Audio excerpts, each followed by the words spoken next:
What's good, y'all? We got Karmelo Anthony's self-defense claim rejected, indicted for first-degree murder, faces life in prison. Shouts out to the officer Tatum.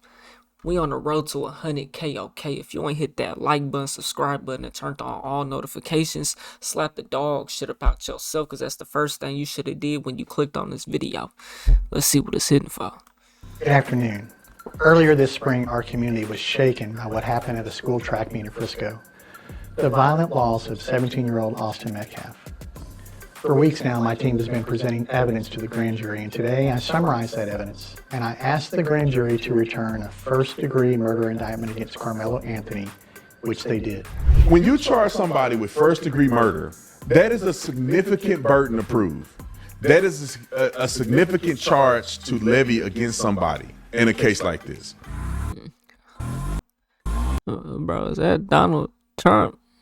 Significant charge to levy against somebody in a case like this. Never seen the dude in my life. We here for it. Well, let's hear it in here. I know his fans finna roast me. Oh boy. Hey y'all, school is out for summer. Now is the perfect time to deprogram your kids with Angel's hit markers. On this, this claim for the murder of teach truth, courage, and freedom. Nick just handed me his phone and said Karmelo Anthony indicted for the murder of Austin Metcalf, now facing up to life in prison. He is claiming self-defense. But let's play the clip from DA Greg Willis on this. Let me just say this real quick. I guess this is breaking news that Karmelo Anthony got indicted.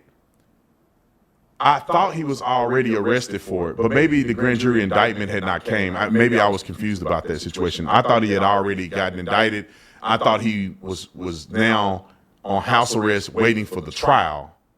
I didn't know he was on house arrest pending a grand jury indictment. So let me play what they've said here, and then I'm going to recap why I think this happened. Roll the clip. Good afternoon.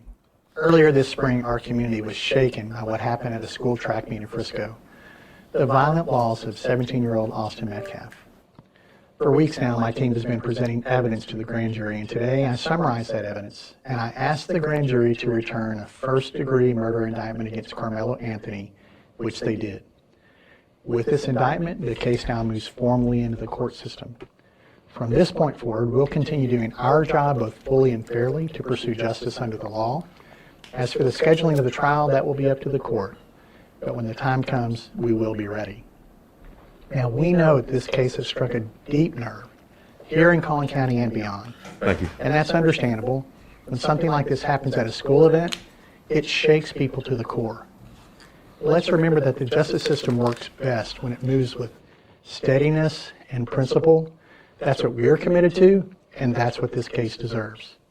We're also mindful of Austin's family and everyone who loved him. Please keep them in your thoughts, and if you're willing, your prayers as well.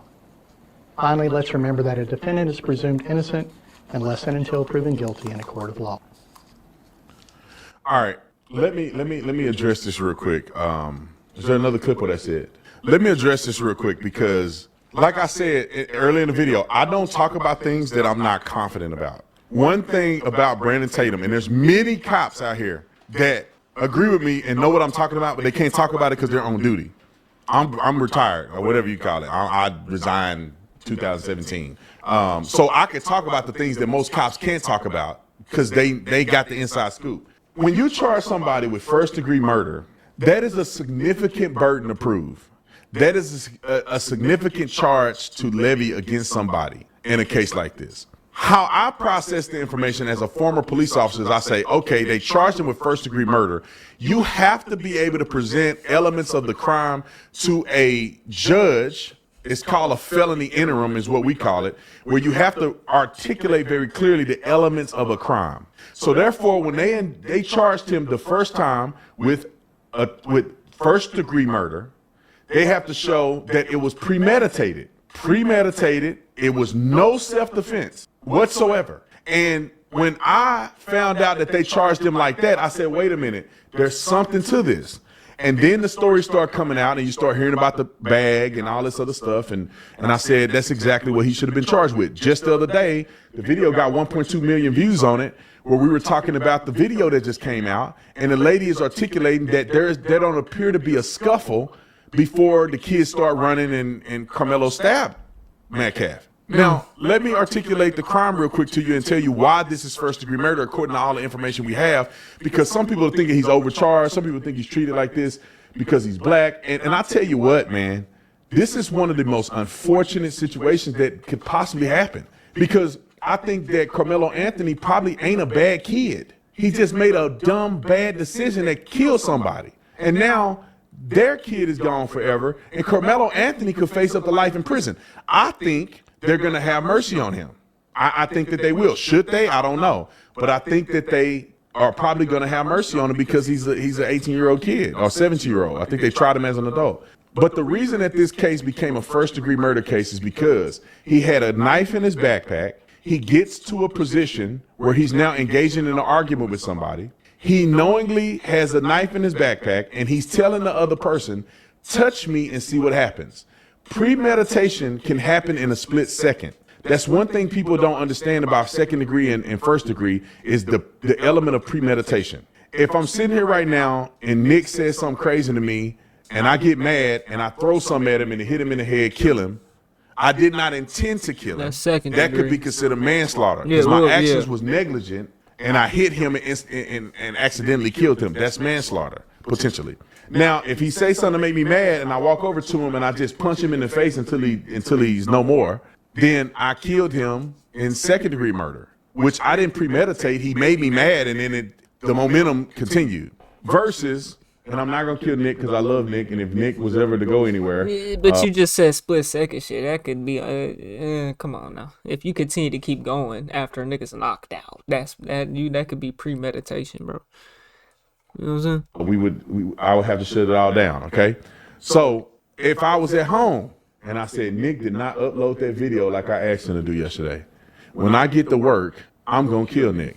That's premeditation. Yeah. Now, let me add another premeditation onto it that's a split-second premeditation. Let's say that niggas in here talking and I'm building up anger in me. He dropping it. He fuck with the niggas. He fuck with the niggas. He resigned from the police, nigga. You know what I'm saying?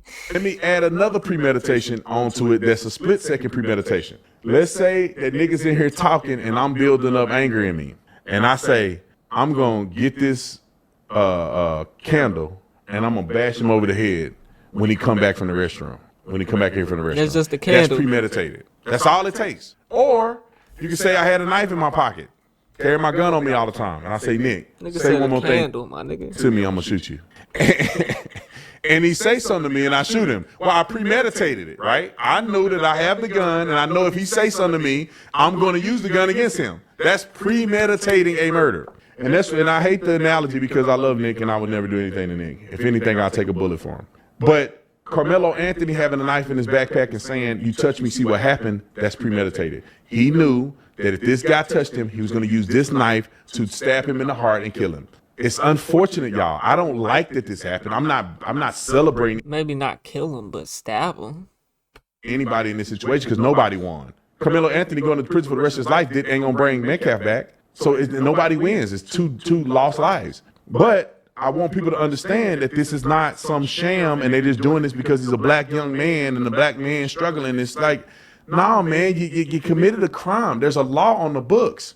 Just because it's a sad situation or just because you were... Yeah, bro, I feel the same way, bro. Like, it's a fucked up situation that happened, you know, but I don't think this is black versus white. I don't think they just trying to come for him on this one, you know what I'm saying? I think bro made a bad decision, man.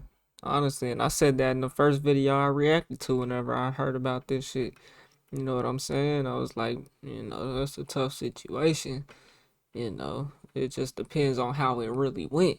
Now they saying they got a video. I didn't even know that the video. Well, I did know that the video came out. But I thought it was kind of gonna be in this video. You know what I'm saying? But I guess I'll go react to that one, then drop that one first, and then drop this one. I guess. You know what I'm saying? But yeah, it just depends on how it really went, bro. Um, you know. But regardless, you're not supposed to have that knife, man.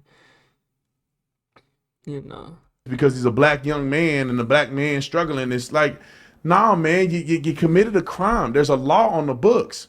Just because it's a sad situation or just because you were young, don't mean you can kill somebody. Stop. Because it's so egregious that you go under somebody else's tent and they ask you to leave, and somebody in the tent resulted in a death, and they didn't even hurt you. And let's talk about the negating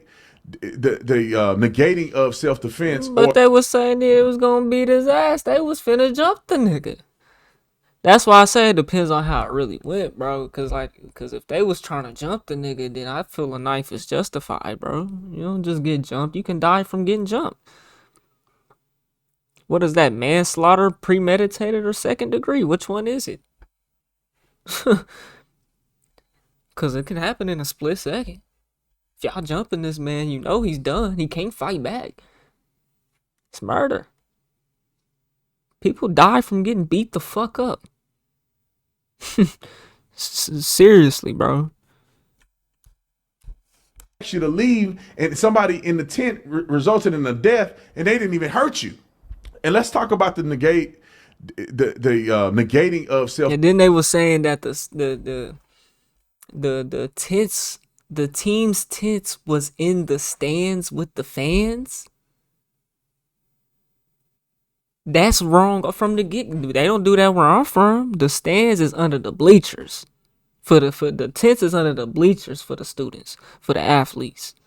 Now I understand that this was like a state meet or something like that. And dude wasn't even supposed to be there. He wasn't even running that day.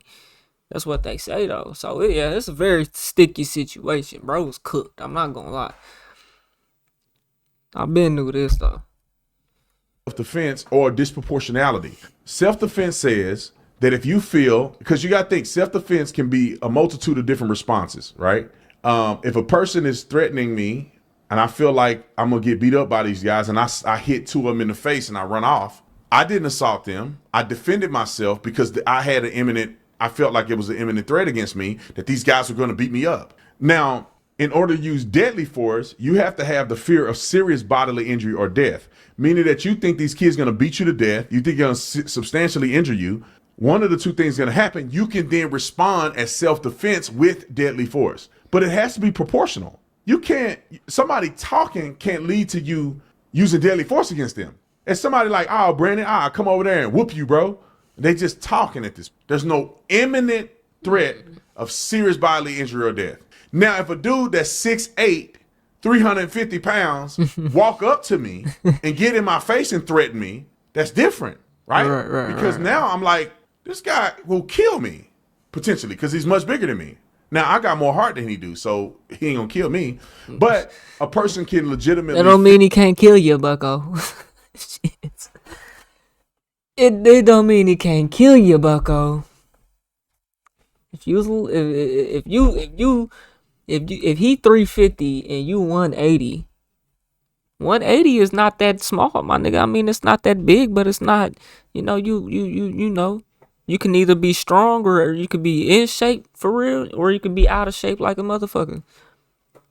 You know what I'm saying? But 350, my nigga, against the nigga that know what he doing, oh, you're in for it. You're in for it. Cause there's levels of 350, bro. You know, you could be big 350. You could be obese 350. You know, you could be big 350. You could be obese big 50. You could be big 50 or 350, or you can just be like 350. I got more heart than he do, so baby, he ain't gonna kill me. But a person can legitimately feel that way because they're like, oh man, if this guy get his hands on me, he could kill me. And then the guy start punching you and get on top of you. You're like, oh, I'm gonna die for sure. I can't fight this guy. And you shoot him. Justified. In Arizona. I don't know about your state. So if Texas, you lose Arizona, if you lose a fight, that means you get to kill him. That doesn't mean after the fight you go kill him because you lost the fight, though. So before you get knocked out, you can kill the nigga. Right. That's what I'm hearing, right? Most states in America justify. I don't know. California weird. New York California is weird. definitely weird. Y'all niggas is losing out there, boy. Can't lie to you. You know, dude got to kill you first before you can kill him. Right. That's how some of these states mean. Some of these states you got to tell a person, boy, I'm gonna kill you if you kill me. That's what they want you to do. The guy got to break your house, kidnap your kids, kill you. You got to be able to come back to life and then kill him back, and then you'll be justified. Right. You gotta be Jesus out here. Anyway, it's a very sad situation, but you know he got indicted. First degree murder. Stop. They didn't reduce the crime. They didn't reduce it in manslaughter. No. They didn't reduce it to second degree murder. They still are holding first degree murder. And the thing is that we don't have all the evidence. We don't know everything they have. Because I don't know. We don't know if Karmelo Anthony wrote somewhere that I got a knife because I'm going to kill one of these white boys if they, you know, I don't know if he has some type of a line of evidence pertaining to the reason he had a knife in his bag in the first place. Because it doesn't make sense for you to carry a fixed blade knife to a track meet in a backpack. You're in Frisco, Texas. You're not in Stop 6 Eastwood, Texas. You in Frisco. You where the white people live. Oh, now, he's banging on us now. He's banging on us. A little ghetto because the brothers moved up there, to be honest. But when I was younger, my mom get to a track meet in a backpack. You're in Frisco, Texas. You're not in Stop 6 Eastwood, Texas. You in Frisco. You where the white people live. Now, it got a little ghetto because the brothers moved up there, to be honest. But oh, brother. when I was younger, my mama lived in Frisco with her husband, and it was an affluent area. That's where the NFL players live. That's where the NBA players live. It wasn't super like Highland Park in Dallas, and it wasn't, you know, it wasn't $15 million houses. I think my mom and them stayed in a $500,000 house, like, I don't know, 18 years ago. Oh yeah, that's a $2 million house. So that house today is probably $900,000 house, $800,000 that shit house, 1.5, maybe $1 million. That shit's 1.5. Bro, that's why like shit be seeming expensive, bro. But man, if you can buy an asset, bro, and hold it, maintain it, you know, you can come out on the other side one day. One day, if you can keep it long enough. But then you didn't put all this money into it, and yeah, you're broke even. Back then, it was a $500,000 house. It was an NBA player that used to live there, and he moved out, so all the doorways were like super high, and it was pretty cool. But Frisco was crazy. White people, Plano, white people. You think about the suburbs of your city. Why y'all think it's called Plano? Where all the upper middle class people live, that's where it was. Where in your city where all the NFL players live, that's where it was. If you live in Seattle, it's like Bellevue. You know, if you live in the Seattle metro, it's like Bellevue. That's what Plano Frisco was, kind of like a Bellevue. You live in Arizona, Plano Frisco is like Scottsdale.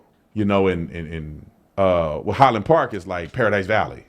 So there, you know, so it's kind of that type of environment. So for him to be carrying a knife to one of these schools, it just seemed like it's a little too much. He playing tough. But anyway, comment in the comments. Nigga playing gangster. Bro, stop it, man. Shit. She's ready to go outside, y'all. I'll get at y'all on the next one, man. I'm gone.